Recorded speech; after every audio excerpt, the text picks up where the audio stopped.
Well, welcome everyone to the August 2024 episode of FR Panorama. This is the 10th in our ongoing series. I'm Larry Liberti, and together with my co-host Mario Alanis, as always, we'll be your hosts for this webinar today, where we're going to be looking into what does effective work sharing look like. So we're now far into our second year of these well-received webinars, and we want to thank everybody who participates. We know that for some it's very early, for some it's very late, and for others it's just perfect in the middle of the day. As always, our registrants to today's seminar represent a global mix of participants from pharma companies, from regulatory agencies, universities, NGOs, and even patient groups. You know, this webinar series was created to help stakeholders get a practical understanding of things like reliance and how to implement or refine or just consider the use of what we call facilitated regulatory pathways. Now, we do have a special focus on collaborative and reliance pathways, and that's one of the themes that we'll be pursuing today. FR Panorama is an educational program of the ARUD Foundation. The ARUD Foundation is a 501c3 nonprofit organization, which is the sponsor of the frpath.org project. We're also most grateful for the ongoing support provided by MSD for the FR Panorama series. You know, the input and guidance from our advisory committee, topic experts, and past participants continually helps us to shape the content of these informative and what we think are practical webinars. As a reminder, all our prior webinars are archived on the frpath.org website. It's become a common mantra, you know, that regulatory agencies need not accomplish every one of their stated activities by doing it alone. In fact, the explosive growth of reliance pathways for medicine authorization, the growing use of reliance and shared resources to conduct facility inspections, and the growth of regional collaborative initiatives is a testament to the benefit of work collaboration.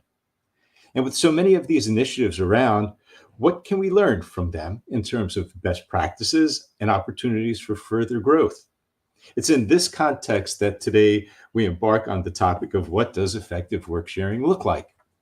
But before we explore our topics for today, let me introduce you to my colleague and co-host, Dr. Mario Alanis. Mario.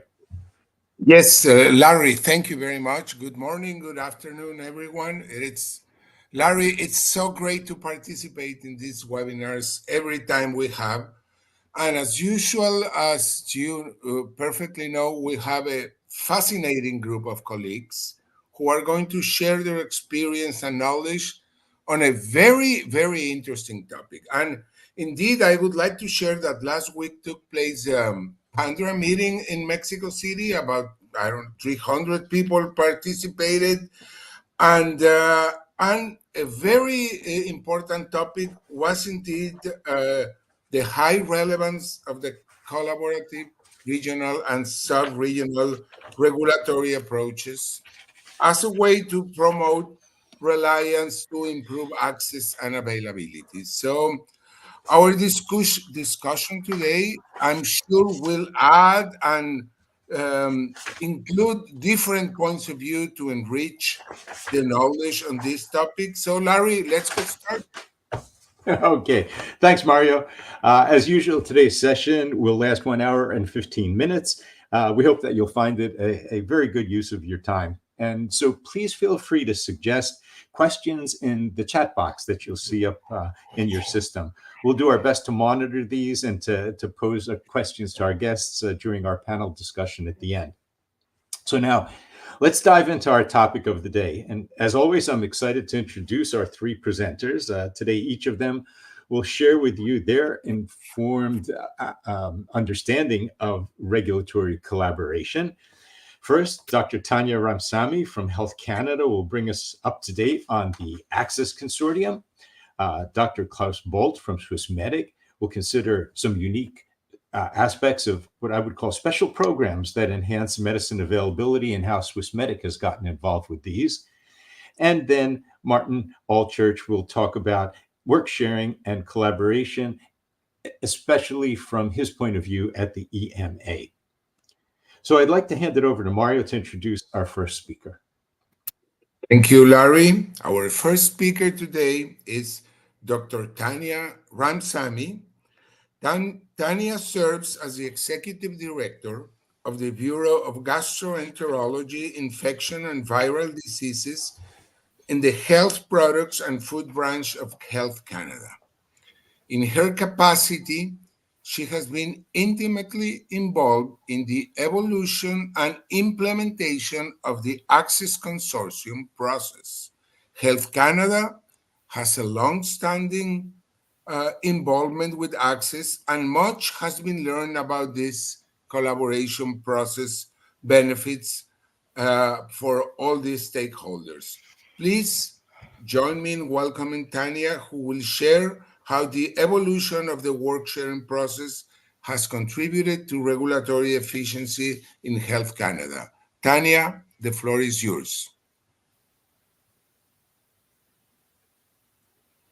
Good morning, good afternoon, or good evening, depending on where you are. It's a pleasure to be here today to discuss the Canadian perspective on the ACCESS Work Sharing Initiative, which Health Canada has been a part of for a number of years now.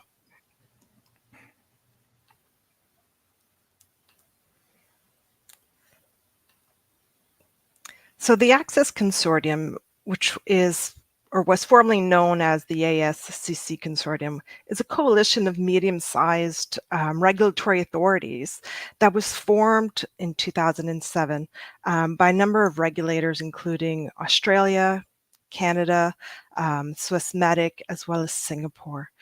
More recently, this consortium welcomed the MHRA in 2020 and really began to become a work-sharing initiative. Together, the five regulators represent a population of about 150 million people and serves as a submission pathway of work and information sharing. The work sharing that takes place through the ACCESS Consortium initiative involves 2 or more regulators of this group of 5. So we can have 2 up to 5 regulators collaborating together in order to work share and review submissions that we receive from industry. Agencies interested in participating in the review of the ACCESS submission can volunteer to lead the review of one of the various modules, such as the quality, the non-clinical, or the clinical model, based on their resource availability. So really, it is a collaborative approach to reviewing submission. The non-leave agencies play a peer review function and really support the work that is being done. Despite the work sharing initiative, each regulatory agency makes a sovereign decision, and that is key to the success, I think, of the ACCESS Consortium. And so they can make their own decision as to whether or not to grant market authorization for a product in their country. An important part here is that ACCESS is designed really to facilitate the simultaneous review of a submission with the hope that we can get quicker, faster access in each of our countries. What's important to note is that ACCESS is not actually designed in order to reduce the overall time of a review, but to meet the evaluation plans for peer review and the comment period in an expedited manner.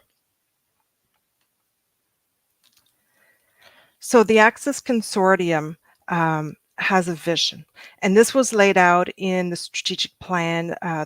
One of them, the most recent one, was the 2021 to 2024 strategic plan, and the goal was to provide faster access to safe, effective, and high-quality medicines for our populations. The strategic plan guided us towards enhanced efficiency of our national regulatory system while optimizing synergies and aligning between the regulatory agencies and reducing the duplication for industry. With the combined population, the consortium aspired to be the regulator of choice. The consortium is committed to maximizing collaboration by aligning regulatory and policy approaches as much as possible. Like I said, reducing duplication and facilitating our population's access to these high quality products. The next strategic plan is currently being discussed amongst various regulators involved in ACCESS and will be shared in the coming months.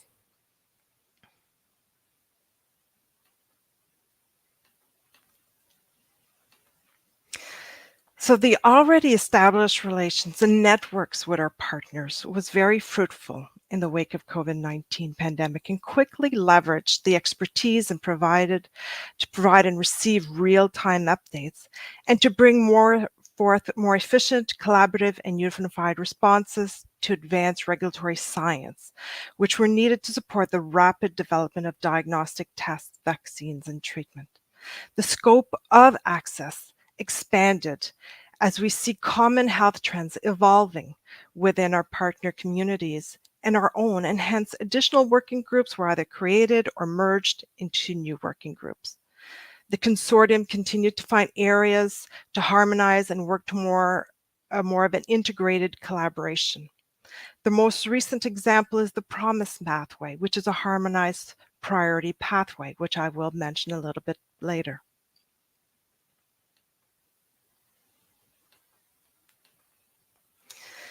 This gives you a little bit of an overview of the submissions we've received for new active substances.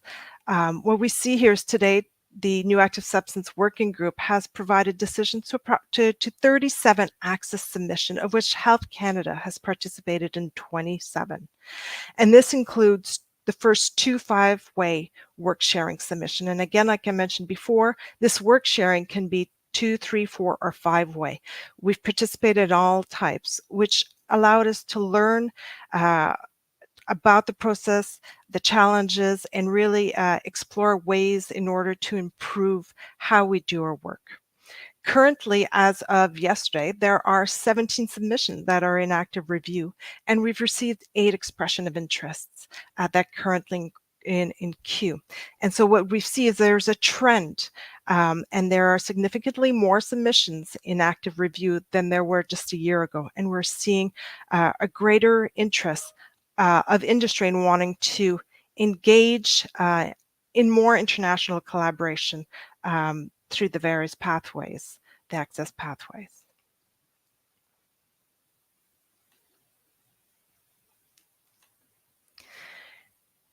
Now, there was a Canadian-specific survey on experience with ACCESS pathways that was conducted in 2020. And as a regulator, we wondered if the perceptions and the attitudes of our members were the same as those of other ACCESS countries.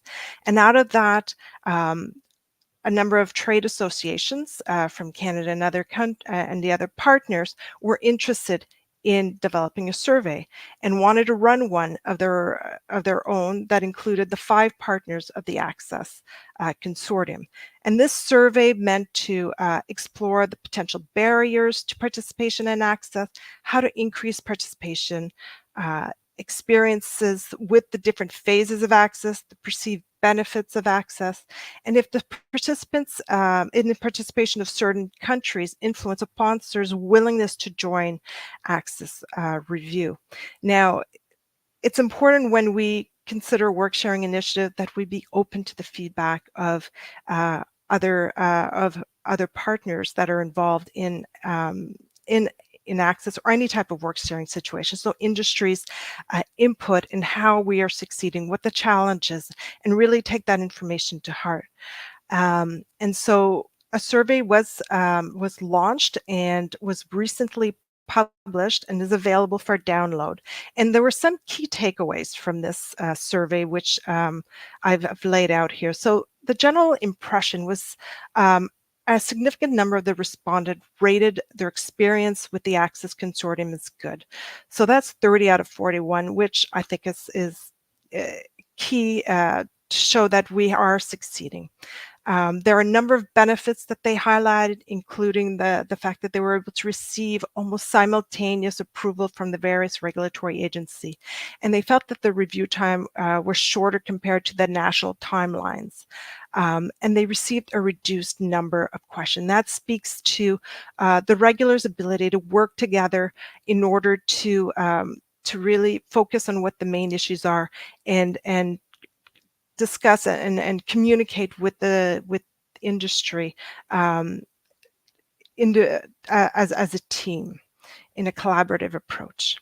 There are some perceived barriers to work sharing that were shared as a result of this survey, including the fear that there would be divergent decisions, which, because each regulator has autonomy in the decisions, is a possibility. And they felt that there was a complicated process that required that there were too many differences in terms of some of the nuances that each of the regulators needed. There were proposed improvements that were suggested as well, including the need to improve the communication during the expression of interest phase. Industry also wanted shorter review timelines. They requested consolidated list of questions. So each regulatory agency handles these slightly differently. Many of the regulators do have specific time in which they submit questions to industry, whereas Health Canada does have a rolling question type of process. And so they've asked that we consider consolidating the list of questions. And then they did request an aligned priority review pathway, which again, we were able to implement earlier this year.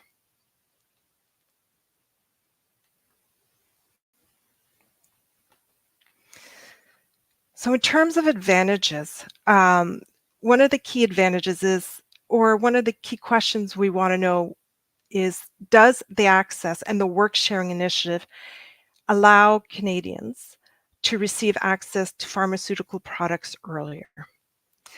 And in fact, that is what we found. So there is a faster access that is being achieved through the ACCESS work sharing.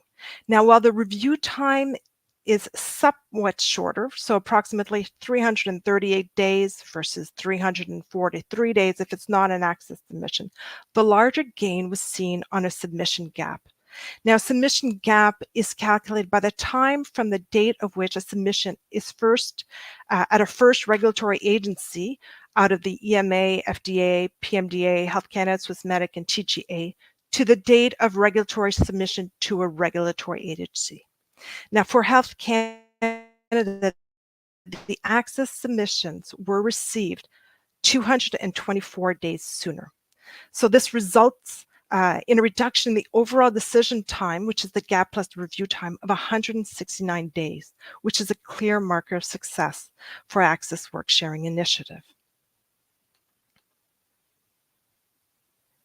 There are additional advantages, and although what I spoke about in the previous slide speaks to a measurable marker of success, there are additional successes. And these are the ones that you can't measure. So as a regulator, a medium-sized regulator, Health Canada has a smaller review population.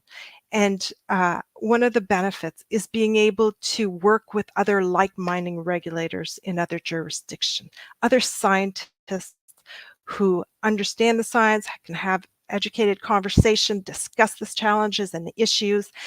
And it allows us as scientists to learn from other regulators on the approach they take to submissions, whether that's how they review scientific studies or how they're dealing with difficult scenarios, and really allows us to use each other's expertise in a more collaborative way.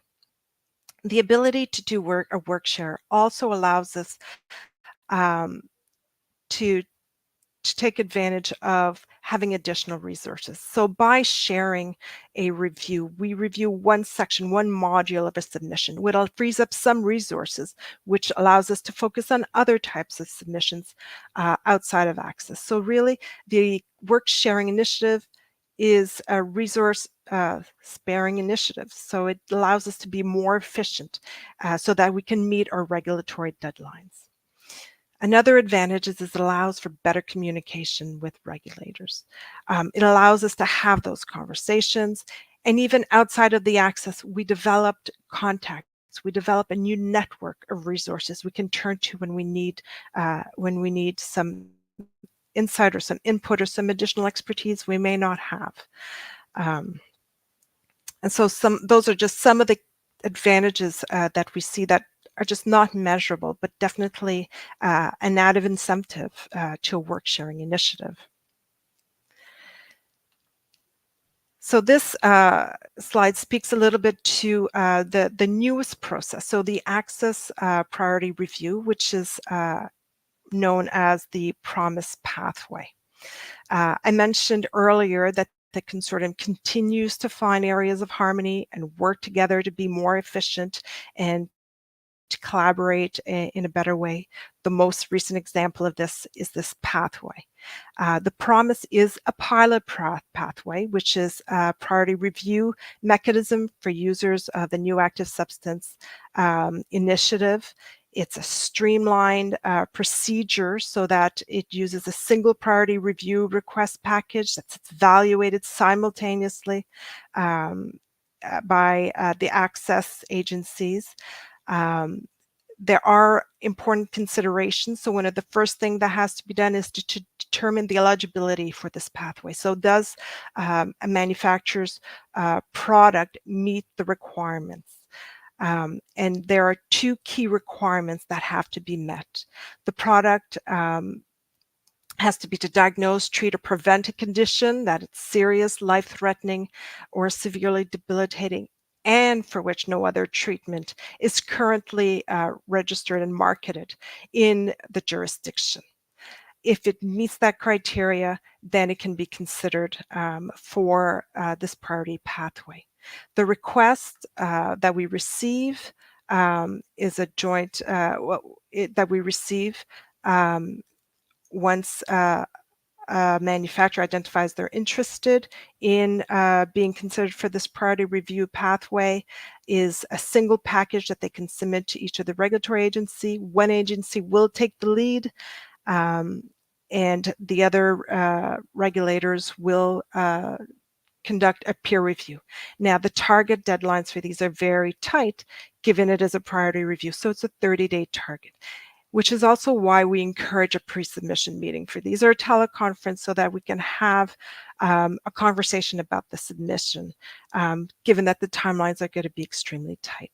The review process, once it's been accepted, the review process takes a similar path to new active substances, except with a reduced target timeline of 180 days. Now, there are like I said, this is a pilot project, and we're hoping to learn how we can succeed, what are the challenges of this process, and this is still in its infancy, and we have not successfully received the submission and authorized the submission through this pathways yet, but we are encouraged that with exposure and with time, we will be able to receive submissions and really see what the challenges are with this process. And so some additional thoughts for key to success to a work sharing. I think from a regulatory agency's perspective, what's important is to identify work sharing, such as access, an initiative like this as a priority for your agency.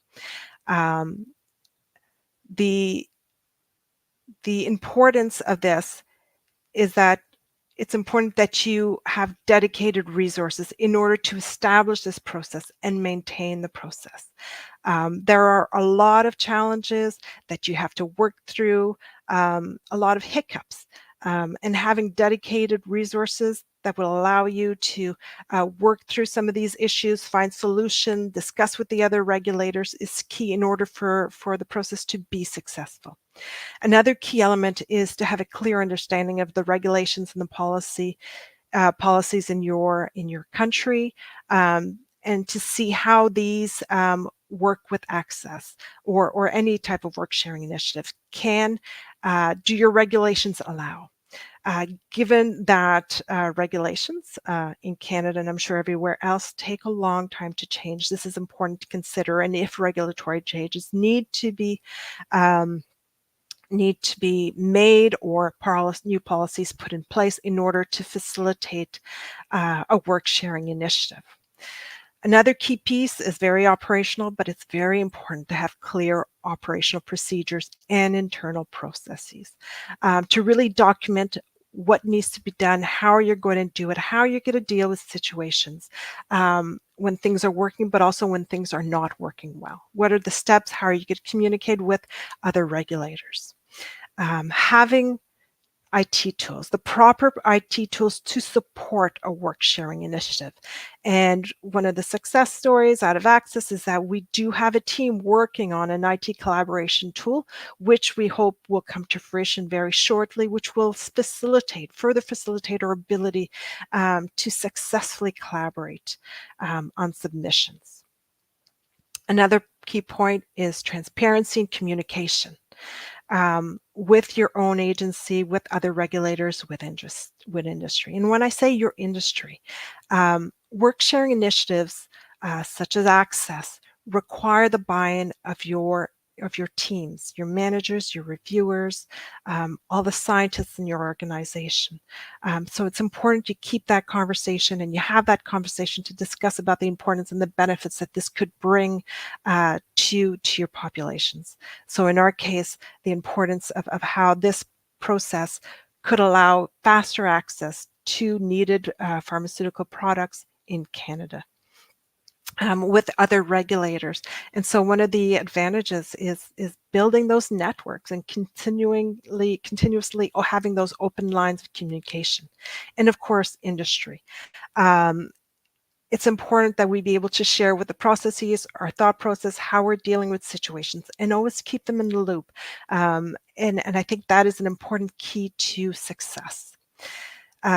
Another key element, in my opinion, to successful work sharing is continuous improvement processes. So be receptive to feedback, whether that be from your organization, other regulators, or the industry. For example, the survey, the results have come in.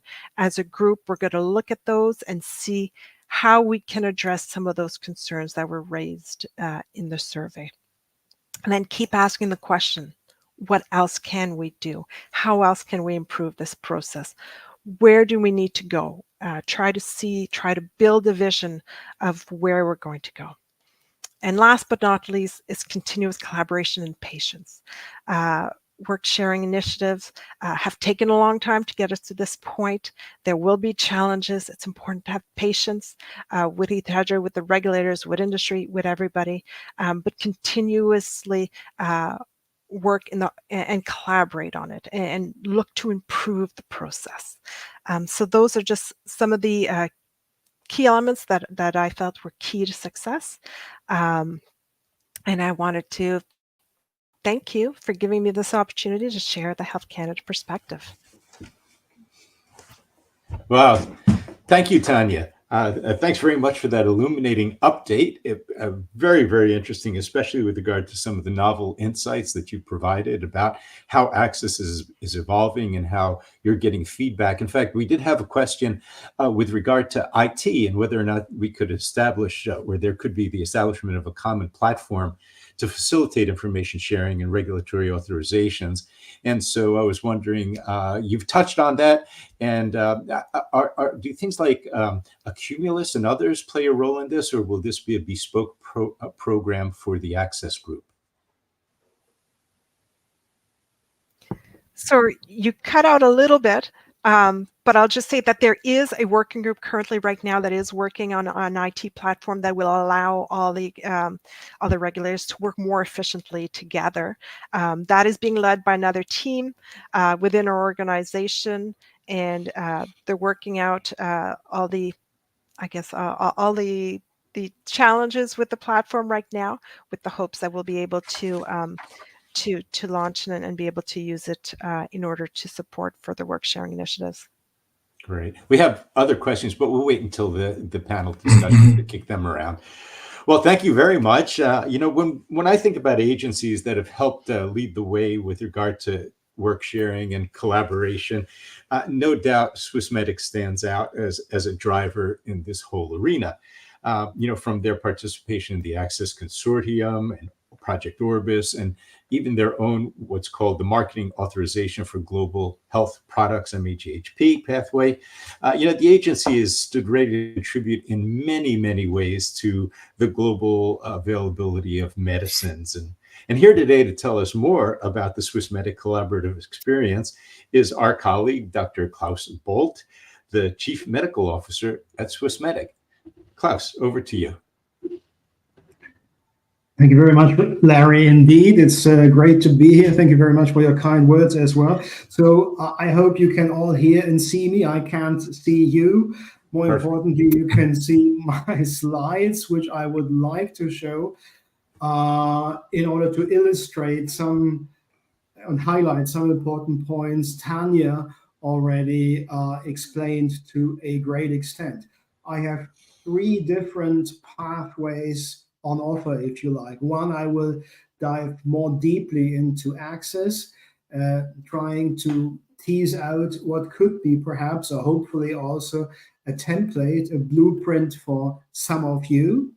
Number 2, I will focus very briefly on Orbis, which is not work sharing per se, but it's a simultaneous review, and it can also be used as a reliance procedure.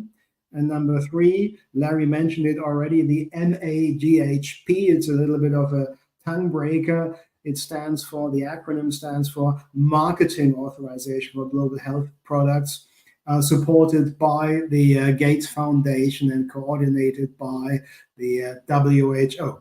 So let's move on very quickly. And I will keep saying, in order for a work sharing project, regardless on which end you are, industry, academia, researcher, or regulator, some operational groundwork has to be done, some very practical things bottom up. And this is how it all started in our case as well, and how it took many years in order to get thus far, but you have to start somewhere, and you start bottom up. At the same time, I will also mention this later on, it's equally important to ensure that whatever you intend to do in terms of work sharing or collaboration is also anchored in your strategic framework and in respective annual goals. You see, we have a standard operating procedure which we renew, revise, and overhaul on a regular basis. You can see this on the left-hand side, and I just highlighted some key passages that really seem to be important for all of us. So one of the premise was a reduction in regulatory burden for both regulator and sponsor, or applicant, or industry, with better access and quick access to potentially innovative medicinal products. So Tanya already mentioned it can be a 2-way, up to a 5-way, up to 5 in our case of the ACCESS Consortium. 5 partner agencies can be engaged and collaborate in work sharing, but 2 are enough already. And the rationale is to jointly assessing applications, for example. We have other activities as well for clinical trials, marketing authorizations predominantly, but also inspections, and also some activities in the post-marketing area. Key is that there needs to be a culture of respect, transparency, openness, flexibility, equality, but also that you start off on a level playing field, so to speak. So each country has something to offer, highlighted in green, to the other members. So no one is superior. We have slightly different capabilities and different capacities, but we all have something to offer, and we respect each other, and we also get to know each other on those premises. We have an equal status. That's very important in terms of engagement and decision making. And this is how it works in operational terms very briefly. I guess you know this by now, or you probably had some experience already. So we basically split, when it comes to marketing authorization applications, we split the workload up by modules: CTD, ECTD modules, quality, non-clinical, clinical, and one will be a lead agency, one agency or one jurisdiction, and the others will undertake a peer review, and then each and every jurisdiction will undertake or will make its own sovereign decision, as you already know. There are a lot of similarities, but also subtle differences, as you can imagine. Hence, at the very end, the label may look a little bit different from that of your partner agency, but the assessment, the review process we've undertaken jointly and agreed on an approval or non-approval. And the operating model behind, I wanted to show some animated slides, built slides, in order to highlight some key operational features, but it seems that StreamYard was running out of steam. Anyway, let me explain it a little bit. That's a McKinsey graph, and where it's probably easiest in terms of a starting point to undertake work-sharing activities is displayed in the top left-hand corner. It's a collaborative undertaking, and it's a routine process or procedure. So it's reliable, it's repetitive, you have established processes in each and every jurisdiction, and you also agreed with your partners on joint processes and procedures, and it's tightly integrated. In the future, Tanya alluded already to it, in the future we may move, that is our aspiration no doubt, from routine work to more, on the right-hand side, on the x-axis, moving up into the top right-hand corner, the dotted line framed corner, to more interpretation judgment-dependent work sharing, which requires a different type of expertise and collaboration, like for cell and gene-based products, and maybe in some cases also for GMP inspections when it comes to continuous manufacturing, for example. So you've learned about the bottom-up approach. You need some practical, some operational groundwork established and agreed on that, but you also need to have a strategic plan with clear indicators of success.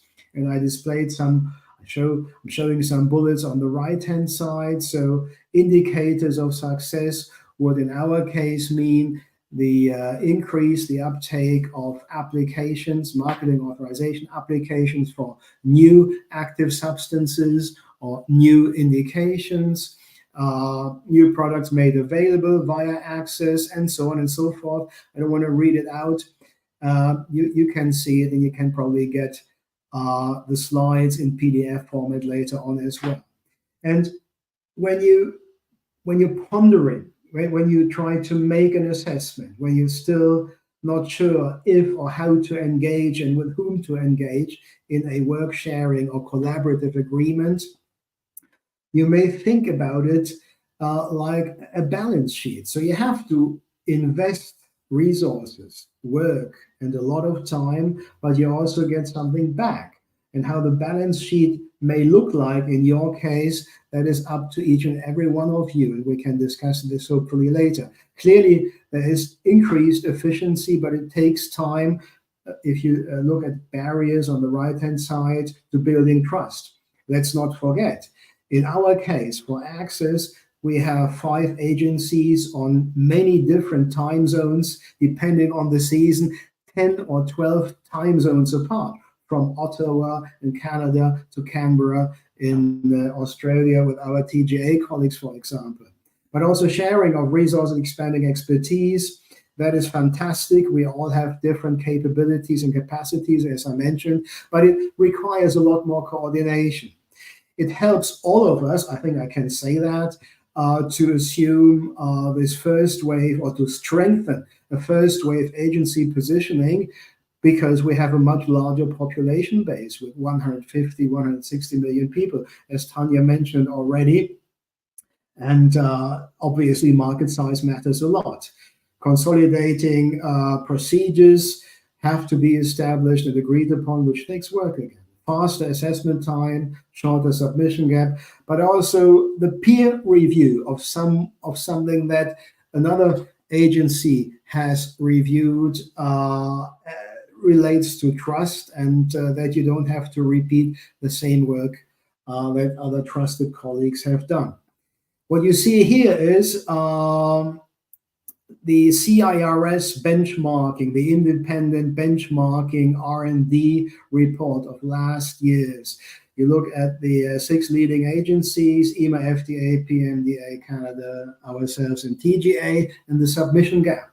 And this is one rationale, a key rationale for undertaking work sharing. You see, we are hovering, all of us in the ACCESS Consortium, more or less over the years, around 200, 150 or 200 days in terms of a submission gap, and we want to shorten the submission gap. At the same time, ACCESS, and I've circled this, not animated right now, but I guess you can see what I mean. In our case, it applies to Canada, TGA, Singapore, and most recently our British colleagues as well. You see in these horizontal bars, you see the submission gap for national procedures, the first one, and then for ACCESS procedures, work shared procedures for NAS submissions and reviews. In our case, you see there was a submission gap for these 171 NAS of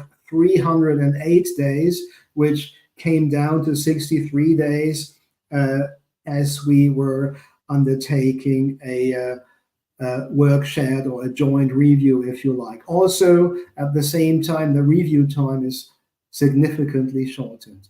The red part of the horizontal bar indicates the shortened review time. Orbis is slightly different. Very briefly on Orbis and MAGHP, as I mentioned, Orbis is not work sharing. Orbis is a simultaneous review coordinated by our FDA colleagues for oncology and hematology products. There are different types of Orbis procedures. It depends on the time window when an applicant, the company, submits to the FDA and partner Project Orbis partner agencies. A and B are within a fairly tight time window of up to 30 days for type A, whereas type C, you see this on the bottom right-hand corner. For type C, you can still participate and engage in the Project Orbis, but you already have almost finished, completed assessment reports you can utilize for reliance procedures. So it's not work sharing, it's a collaboration of a different type with the same key advantages: shortened submission gap and also faster review, shorter time to market as displayed here. Industry perspective based on the survey Tanya mentioned are relevant because, you know, these are our clients, also the companies we supervise, and 3 key features stick out. Why do we engage? Why do we submit applications to ACCESS partners from a 2 to a 5-way procedure? Decrease in average time to market is a key feature. Reduced effort and reduced duplication also on both ends, and also the reduce the shortened submission gap, as I mentioned earlier on. But we are all learning organizations, agencies and organizations also that submit and engage in research and development, and recommendations based on that publication, which you can read based on the hyperlink at the bottom, is ensure predictability, guidance, and transparency also is an area where we can improve. Processes could be even more streamlined or aligned, collaboration enhanced, and more flexibility and harmonization outside of ICH just for ACCESS procedures is something that we received in terms of feedback based on the survey. When you look at our website, Okay, just 2 more slides to go. I know we are slightly over time, and unfortunately, this is not a build. But if you look at any of our partner agencies' website, you can see on the left-hand side various milestones in terms of activities we started to engage in.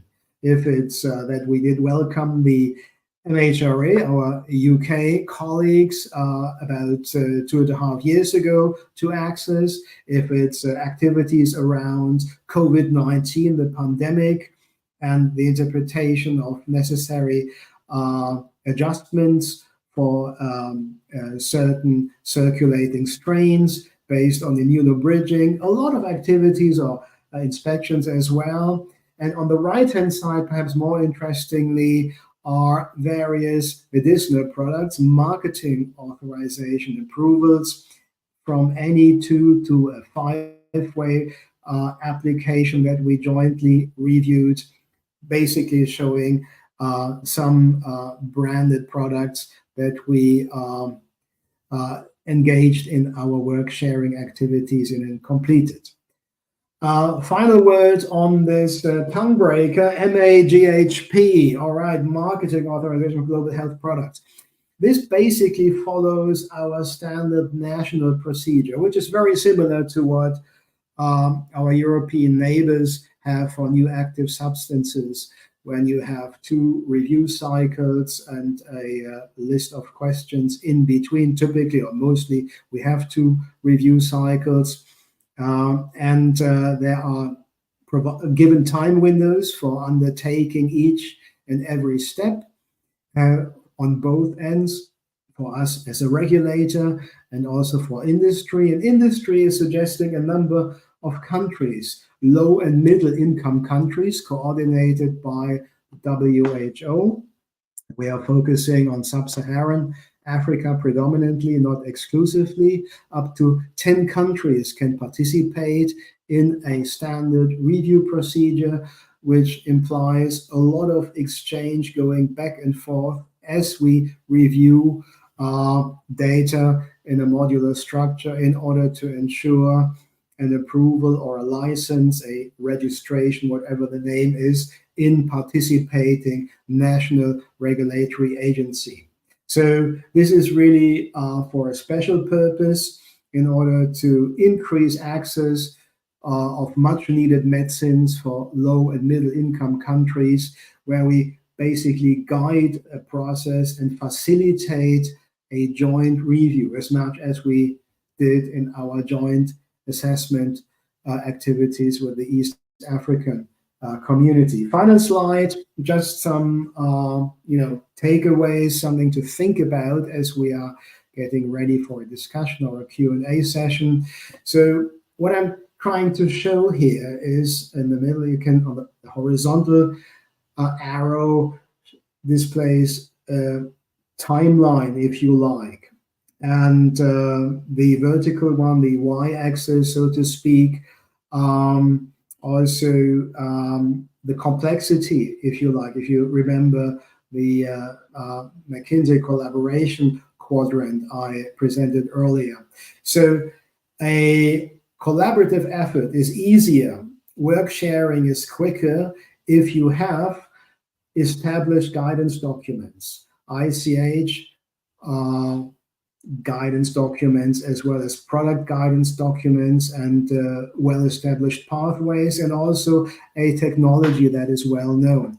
If it's a novel technology, as in the case of mRNA vaccines, for example, new antivirals, or even a tiny subpopulation for which it has been developed, it tends to be a little bit more cumbersome. It tends to be more arduous. It tends to be more difficult and complex for several parties to engage in a work sharing procedure. So if you want to start easy in operational terms, think of something for which you have sufficient guidance, operational procedures, clear principles, and a good understanding of what needs to be reviewed in order for an application to be processed. Then it can be done with a partner on a level playing field a partner that you trust well in your region or anywhere across the world. With that, I'd like to finish and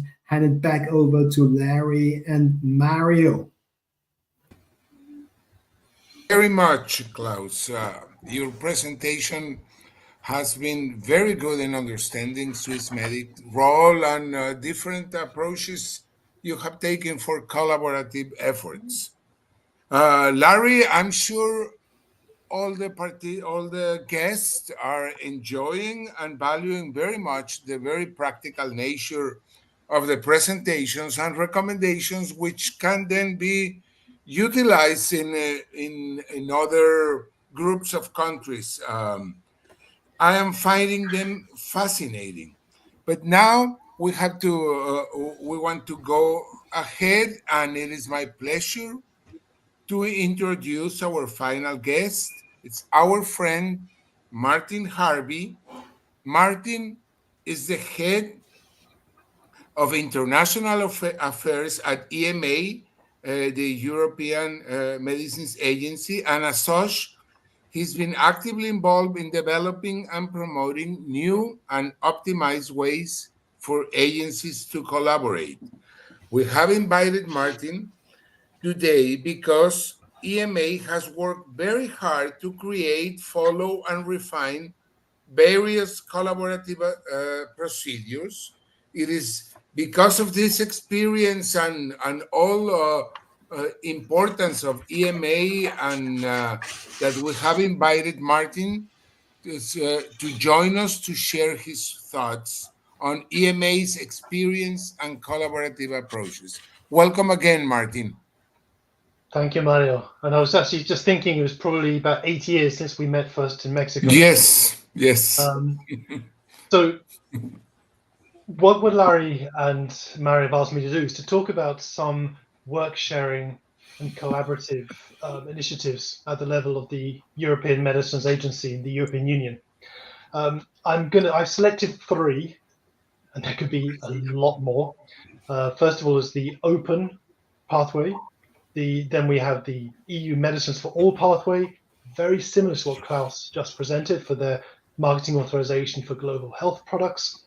And then finally, talk about some of the collaboration we do together with the WHO in terms of supporting reliance and collaboration in the wider range.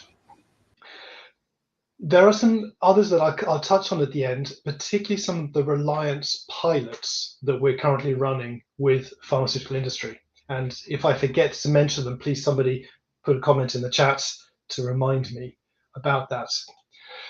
So Mario, in his introduction, spoke about the PANDRA conference that just happened last week in Mexico City. And I thought I just inserted this into the slides. Thank you to Zach James, who is supporting this whole thing from a technical perspective.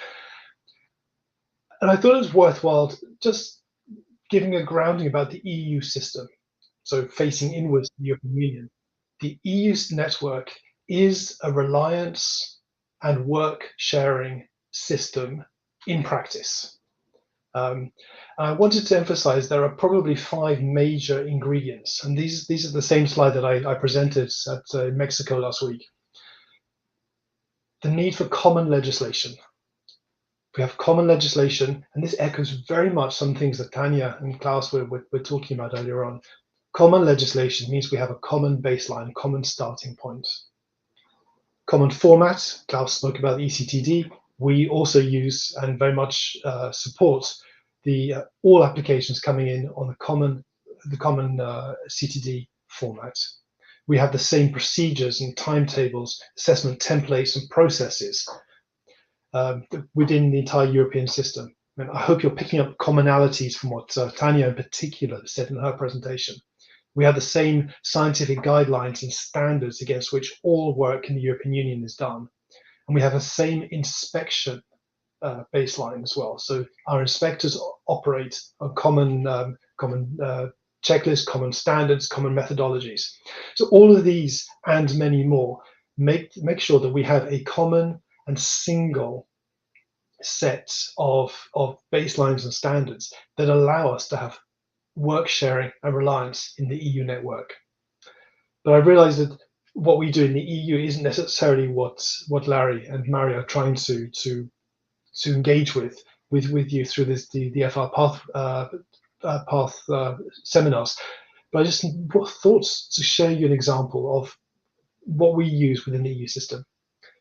So my first example I want to talk about is the open pathway, and this is it's about opening the EMA to non-EU regulators. And the partners we currently operate with are, as you can see, Australia, Brazil, Canada, the EU clearly, Japan, Korea, Switzerland, and WHO. And the whole idea is that we are sharing common scientific expertise to tackle the common challenges. And again, this is very, very similar to the sorts of things you've heard both Klaus and Tanya talking about. Within the open pathway is that an application comes into the EMA, and then the regulators who are interested in participating, they join and they participate in process. Klaus just made a distinction between work sharing and collaboration and simultaneous assessment. What we do is to bring in an assessor, for example, from Health Canada or Swissmedic or Japan, and they will have the same opportunity to engage, contribute, and participate in the scientific assessment, just like any other European Union experts and member of the committees. The only difference is they don't participate in the actual final scientific, they participate in the scientific discussions, but not in the final opinion and decision. Come back a little bit to what Tanya said in her presentation. We share the science, but the actual decision rests with the individual regulator. So this process is, we introduced it first of all for COVID-19, and it worked rather well. I'll talk about that in a moment. But I just wanted to say that this is now very much in operation with all of these partners. In terms of the scope, what products can come into the open pathway? Well, I mentioned the COVID products, but we've decided to create 4 particular categories. First of all, products dealing with antimicrobial resistance. We know these are global public health needs and indeed animal health needs. And so what we can work together is clearly going to be of that value. And just thinking ahead to the UN General Assembly special resolution that will be voted on in 1 month's time in New York, antimicrobial resistance is incredibly important from regulatory perspective. We're looking at priority medicines. And again, Tanya spoke about the promised pathways within ACCESS, and ours is not so dissimilar. So priority review, priority medicines, although currently not advanced therapy products. Any other medicines that address high unmet public health needs, and there we have the RSV, Alzheimer's, and other products. And then vaccines, therapies, public health emergencies. So that's clearly, COVID was a very good example. Mpox is another. One major change we've introduced recently is that it used to be that we as regulators chose what products we would share within open. Since the end of last year, we listened to industry, and now companies can request their product goes into the open review, the open pathway. And this is a really important change. We're very happy about this. And we'll come back to some of the issues. Now, what do you as industry need to do in order to line that up? So 3 products I just want to highlight that have gone through the open and successfully gone through the process. We had a post-COVID-19 public health emergency. We had the ACCESS COVID-19 vaccine. We've recently had the Moderna RSV vaccine, and even more recently, the Valneva chikungunya vaccine. We'll touch on that in just a moment. So it's quite a broad range of products that can go through the open pathway. And the value proposition, because everything we do has to have a value proposition for us as regulators, for industry, and from public health perspective. And Tanya in particular alluded to some of the issues around alignment of dossiers. So for us, it is incredibly important that there is an alignment of dossiers, so there is regulatory convergence. We do not expect there to be exactly the same decision. However, it gives us an opportunity to align, and there may be differences. We hope they're not, but there may be. The actual decision rests with the regulator, but we're trying to align and get as much convergence as we possibly can. We think there will be faster global approvals. So we're leveraging the expertise, leveraging the assessments. And one of the things we discussed is we do have common questions, we have common responses. And so we're actually trying to close down and tighten and shorten that process. And we're also looking to align the post-approval lifecycle management. A lot of the things that we've been talking about here in ACCESS and Orbis and the other processes are very much focused on the initial marketing authorization. But we're looking also into how we can use this collaboration to think about post-approval lifecycle management. And I think there is a particular utility of the open pathway, as within all of the others, to promote capacity optimization. No one can do it by themselves, and so what can we do to help them converge? So some of the I just want to highlight a couple of examples here. And sorry, this platform StreamYard apparently does this every now and then with slides. It does some strange things. I want to give an example of COVID-19 and why we think this is incredibly important and useful. It's an example of what convergence can achieve. We had the EMA assessment of the COVID-19 vaccines. The WHO was part of that assessment through the open process. And that reliance on our assessment led to the emergency use listing, for which we were the regulator of reference, which then we understand from the figures given to us by WHO and others that about 160 low and middle income countries based their national approvals of the COVID-19 vaccines on the WHO emergency use listing, which in turn relied on the EMA assessment. So for us, it was incredibly important to have this arc. And even today, we are still the regulator of reference. And as we get into the post-approval management, we're seeing a lot of we're seeing continued reliance on what we're doing. Two other more interesting examples outside of the COVID are the chikungunya vaccine. There we worked with Anvisa.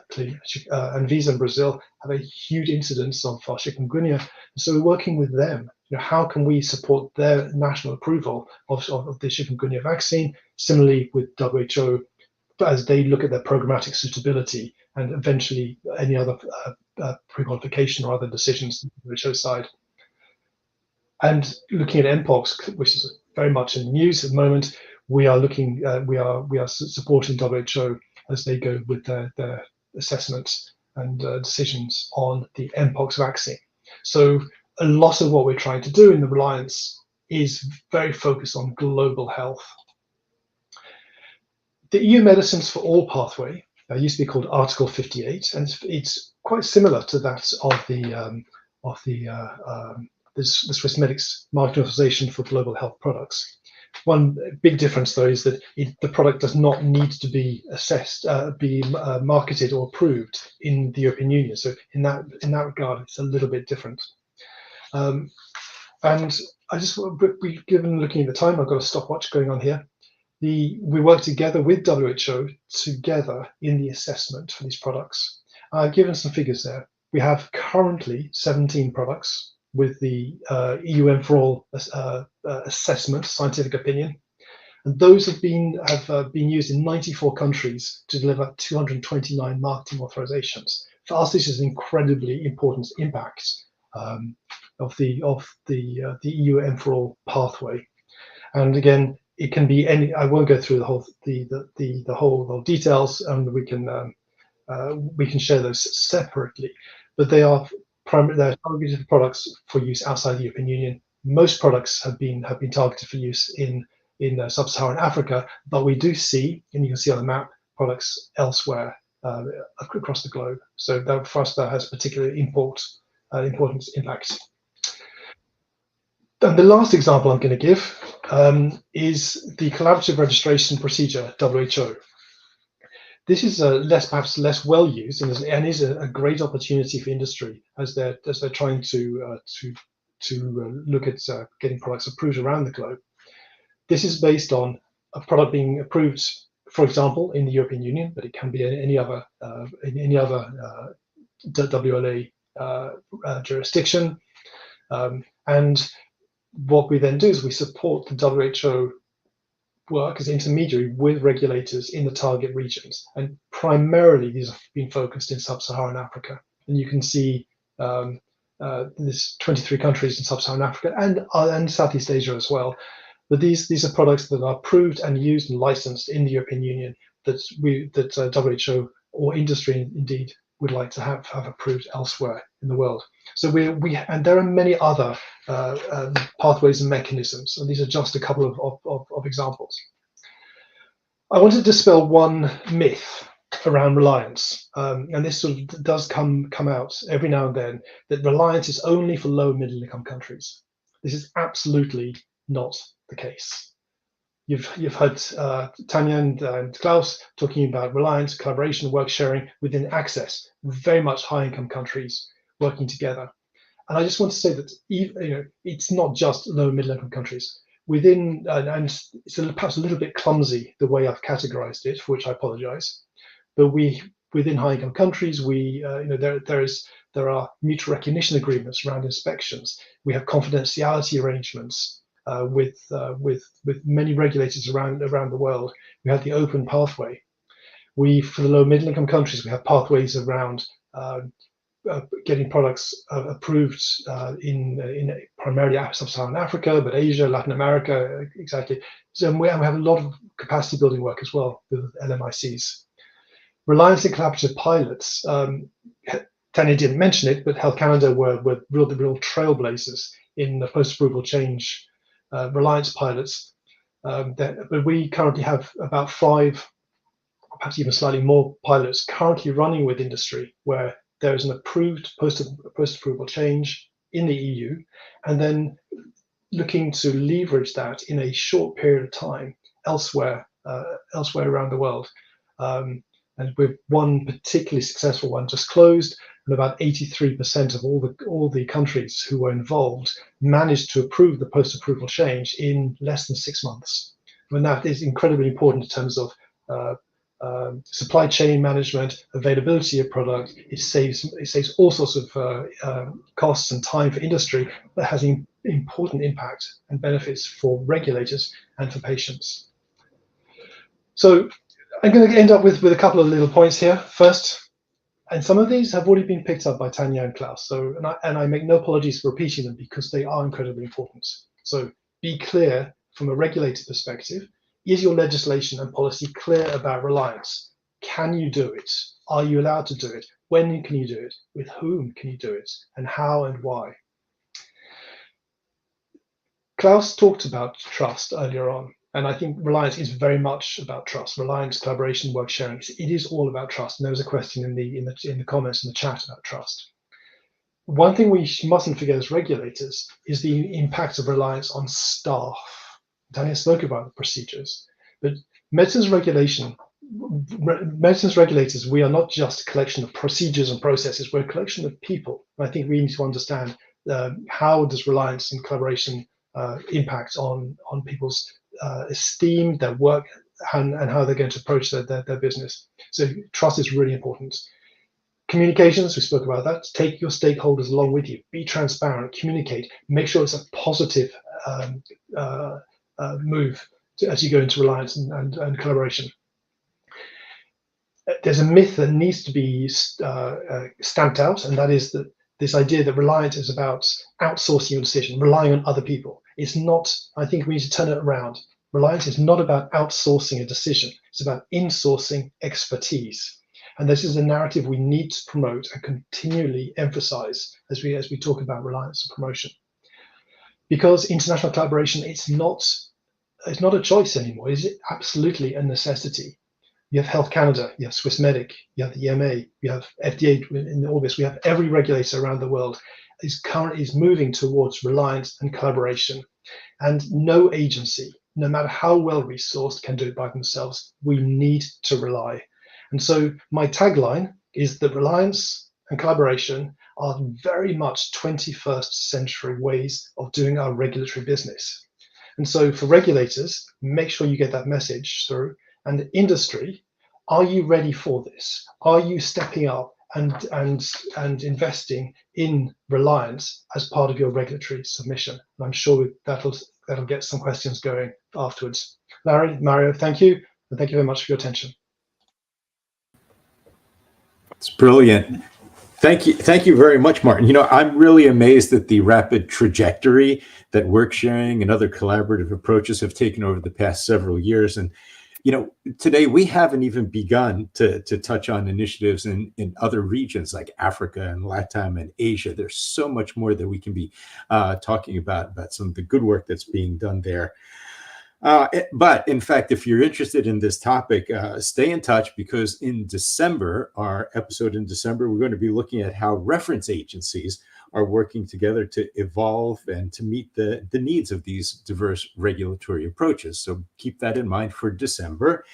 We do have a little bit of time now to delve a little bit deeper into some of the topics and questions. And as you mentioned, Martin, already, there have been some questions that have popped up, quite a number of them. I will consolidate a few to indicate that there was a lot of questions around IT infrastructure and using an appropriate IT infrastructure for information sharing. And, you know, Tanya has already touched on this. Klaus, you talked about process, and that's important. I don't know that there's much more we can talk about right now with regard to the specifics, except to say that we're moving forward. Martin, would you like to just add a bit? Within ICH, there is actually a task force looking at the requirements for this sort of platform. And one of the things we're trying to do as regulators is not choose a winner. Everyone's talking about one particular platform. I won't mention the name, but we are, you know, these ICH and regulators. We're not about choosing winners, but we're about choosing platforms that work for us as regulators and work for us in our regulatory business with industry. So there's a whole piece of work going on at ICH around that. We as regulators understand the importance of the IT tools. You as industry understand the importance, and the appropriate forum for discussing that is within ICH. Great. Martin, while you're there, there's this kind of a granular question around open.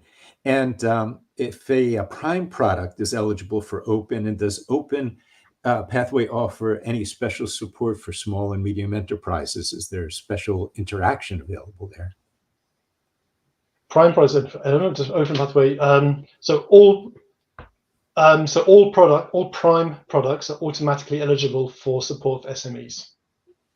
And so from the EMA perspective, clearly, I'm not going to volunteer that our partners are going to offer tax rebates or all sorts of other supports or whatever. Within the EMA system, we have a package of support for SMEs, and that broadens out to the EU package of support for SMEs. So all prime products, designated prime products, have SME support. Great. And here's a great question from our colleague Dorta Strobel, and she asks, you know, is the ACCESS Consortium planning on creating what she's calling an access office, or a place for dialogue with the individual national authorities to be able to interact? Is there kind of going to be a coordinating center, perhaps, for lack of a better term? And Klaus and then Tanya, do you have any thoughts around that? Yeah, we've been discussing that for quite a while, and it's likely to be implemented. No, not unlikely. I don't want to overpromise and underdeliver. Not unlikely to be implemented in our next strategy period, which will start next year. Yes, there are a lot of process improvement opportunities if it's a joint website where we display all the processes and procedures, including promise. If it's an office, all those things. But Tanya, please complement or comment accordingly. No, exactly what you said. So the goal is always to improve what we do, how we do things, and how we communicate. And we are looking at what we can do in order to improve communication, be clearer, be transparent about what we do, and really have one landing page where industry can communicate with us. But it's still on work, like you said. But still, affiliates, you know, we have, if it's about research-based pharma, for example, generics manufacturers as well, they do have affiliates in all of our partner countries, our jurisdictions, and it's up to them also to engage with their local regulators. This all has to be coordinated by their parent company, and it seems to work even now without having a dedicated office or website. But certainly we will, and we will improve. We have time for one more question, and this comes to this concept of, for instance, how we can coordinate post-approval activities. This is at the other end of the spectrum. The question was, will clinical trial applications ever be considered by ACCESS, kind of a centralized authorization for clinical trial applications? Would this be something within the remit of something like ACCESS, or any thoughts? I could start off. I think with clinical trials, I think it's maybe a little bit more challenging. Every regulator has different timelines for clinical trial applications, and the regulations, at least in Canada, are very specific with very short timelines. And so the challenge with a work sharing agreement is having to do that in those timelines that were mandated by the regulations. And so I think there's opportunity in the clinical trial space to have some type of collaboration.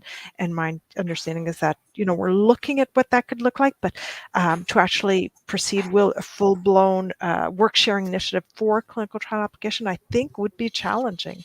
But again, we need to look at the regulations of the various regulatory agencies, and will regulations allow for that collaborative work to take place? Martin and Klaus, any last thoughts? Yeah. Klaus, go ahead. Yeah, clearly it's on our to-do list and the wish list of our partners. But we also have to set priorities. Resources and time's limited, as always. And in the first place, we have to focus, and there is some agreement on the promised review pathway. And subsequently, we can look at CTAs and inspections. We also will consider new types of products, like cell and gene-based products, as I perhaps only briefly hinted on. And yes, you have to have a clear pathway, if you like, for the future in your strategic plan, but also be aware of operational, practical limitations, and then set your priorities accordingly. Great. And Martin, last thoughts? Two, if I may. One on the clinical trials bit. So within the EU M4All process, and also again with our collaboration with WHO, industry, one thing industry sometimes doesn't do as well as it ought to, I hope that's diplomatic enough, is talk to us as regulators early enough in the process. I think Klaus almost smiled there. And so come and talk to us as early as you possibly can. I used to use the word come early, come often. So we, and then I'm going to close back to the EMA side, particularly when we talk about global health products, we will involve WHO and target regulators in scientific advice. So if you come to us, scientific advice, and Klaus, I know, does the same thing within Swissmedic. If you ask questions about scientific advice in terms of your clinical trial design, endpoints, etc., we will involve the regulators in the target countries and the WHO to assure programmatic suitability as part of our scientific advice process as we go through the process. None of us, nor Health Canada, nor Swissmedic, nor EMA, nor anybody, none of us are just in it for the launch and leave, company initial authorization, and that's it. We're there to actually make sure these products serve the public health need. And so whatever we can do through the development process to support that, we will do. If I can give one caution there in terms of recommendations for industry, focus on product, on dossier sameness. You have no idea how often, between Canada, Swissmedic, US, Japan, Australia, whatever, we spot differences in the dossier you submit to us. We do actually look at the dossier, and we do actually talk to each other. And if there are differences, that is a bum note for you as industry. So that takes a lot of explaining to get out of that one. So focus on product sameness. If you want, whether it be through ACCESS, through Orbit, through whatever EMA processes, if you want to have this accelerated assessment, global alignment of approvals and market access and patient access and availability, make sure the dossiers are the same. Otherwise, we ain't going nowhere. Thanks for that caution there, Martin. Yes. Actually, sameness was a topic of one of our webinars a couple of months ago, and actually is evolving very, very quickly. And so even what we discussed at that seminar has evolved in the last 4 months since that seminar. But Thanks very much for that input. Well, as always, this has really been a fun and informative session. It's great. So what we're going to do is summarize a couple of key actions that we think we would like to leave with you today, some takeaways that you can consider right now. What can you do right now? And here's a couple of them. The first is that, as you heard, work sharing requires quite a bit of preparatory thinking and operational procedures in order to get started. So you should reflect on the advantages and barriers to the recommending different types of products and activities and what agencies you want to partner with. This is kind of part of that balance sheet that we were talking about. We know also that work sharing needs senior management support, right? There needs to be, might be called political will to be sure that this works. And one has to identify the right goals, as was talked about. What's the pathway going to look like? And what are the main selling points to get management attention and embed work sharing into this strategic framework? As you heard just from Martin, take your stakeholders along with you, be transparent and communicate. All three of our speakers have stressed this over and over the last hour or so. And I think that's an important takeaway to communicate within your organization.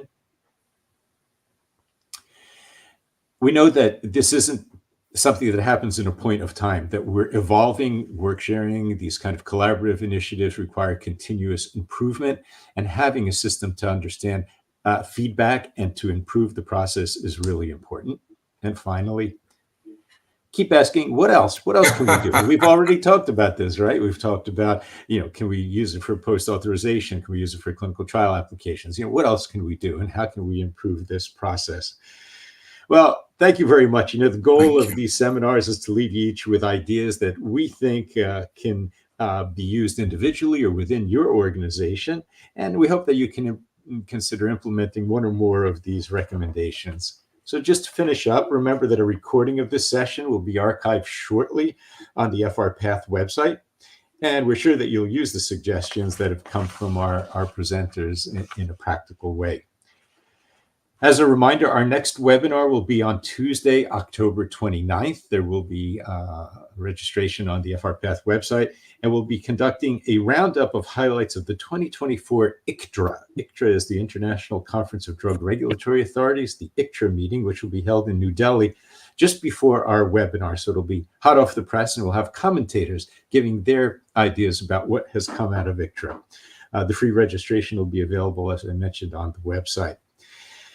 Remember to check out the frpath.org website, where you can find lots of information about Reliance and facilitated pathways.